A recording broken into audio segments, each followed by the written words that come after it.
Diyabubula. Water bubble. Diya is water, bubula is bubble. So water bubble. But Diyabubula is a name given to any spring, and there are several on the way from here to Matale. Several different springs, but they're given local names. But it's the only piece of land that has water throughout the year, and as you can see, a lot of water. So they wanted buildings in which guests could come and stay in the forest. The point of the water around each of those cabanas or rooms is to prevent termites getting into the building, and frogs and all manner of other things that especially foreign guests get alarmed. So my buildings were designed chiefly on that, and also so that they don't stand out of the forest like a sore thumb.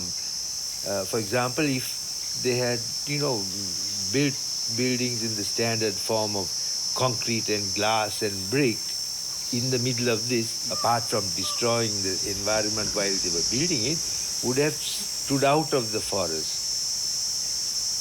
So these buildings were made and finished so they get absorbed into the background and don't stand out.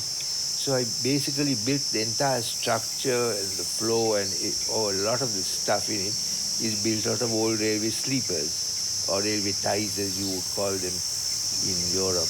They were being discarded, and so I found that excellent timber and rough and have been out in the sun and the rain for 100 years, and so very good building material.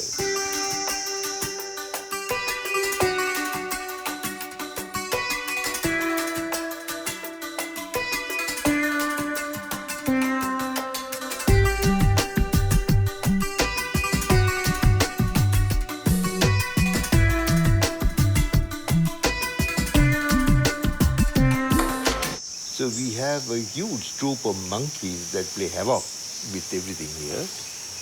And we have monitor lizards, otters, a whole range of different birds. So it's like a small refuge. I just like being in the forest, and various things in it attract me. And those are the things I like to sit and paint and draw and make into sculptures. Well, there's a huge piece of art in each room. I don't think the building can take much more. But certainly you can have sculptures out in the forest. I like having hidden sculptures. They look great in the forest because they are backed with, natural background as opposed to being inside an art gallery which is bare walls. And of course you can't put paintings in the forest, unfortunately, because the monkeys and the termites will chew it up in no time. I put art in the forest because from where I sit, I like to see my own work. I would really class myself not as an artist, but a person who makes handicraft.